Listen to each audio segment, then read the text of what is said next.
हल्द्वानी में तशद्दुद के बाद पुलिस का एक्शन लगातार जारी है। उधर आज मुस्लिम तंजीमों के लीडरान ने इंतजामिया से मुलाकात की है और शहर में अमन चैन बहाली के लिए कदम उठाने की अपील की है। वाजे कर दें कि हल्द्वानी तशद्दुद मामले में पुलिस ने बड़ी कार्रवाई करते हुए पिछले 24 घंटे के अंदर 25 और मुलजिमों को गिरफ्तार किया है, जिसके बाद पकड़े गए लोगों की तादाद 30 हो गई है। उधर दंगे का मास्टरमाइंड अब भी फरार है, जिसकी गिरफ्तारी के लिए तश्कील पुलिस की टीमें उसकी तलाश में जुटी हैं। आपको बताते चले कि तशद्दुद से मुतासिर इलाके बनभुलपुरा को छोड़कर सभी जगहों से कर्फ्यू हटा दिया गया है, जिसके बाद आज पिछले 3 दिनों से बंद स्कूलों को भी खोल दिया गया।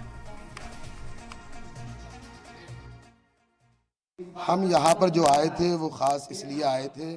कि जो हादसा हुआ हल्द्वानी में, जो वो बहुत गलत हुआ और जिन लोगों ने भी किया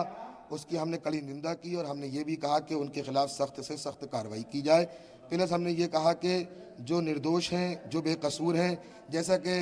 क्योंकि इंटरनेट चल नहीं रहा है और मेरा अभी तक नहीं चला है, तो मुझे सिर्फ फ़ोन के ज़रिए ख़बरें मिली हैं पूरे शहर से, तो जो ज़्यादतियाँ हुई, किवाड़ें तोड़ी गई या किसी भी तरीके से उसमें जो मुजरिम हैं बिलाशुबा उन पर किया जाए, लेकिन जो बेकसूर हैं उनके साथ जो ज़्यादतियाँ की गई हमने कहा इस तरीके से ना किया जाए। बेकसूरों के साथ बिल्कुल भी ज़्यादती नहीं होनी चाहिए और उसकी जो है वो मुकम्मल तरीके से जांच की जाए कि ये जो सब हुआ है इसके पीछे किसका हाथ है, कौन लोग हैं, वो जो भी हैं उनके खिलाफ सख्त से सख्त कार्रवाई की जाए।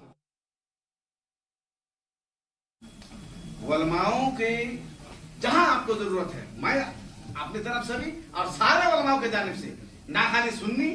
ना हमारे देवबंदी, कोई नहीं, हम दोनों जानिबैन से हम ये बिल्कुल पूरा पुख्तगी के साथ जो है इस बात को ऐलान के साथ कहते हैं कि कभी भी और किसी मोड़ पर किसी वक्त रात के 2 बजे 12 बजे कभी भी आपको हमारे सहयोग की जरूरत हो किसी मसले में, हम आपके साथ हैं, थे और रहेंगे।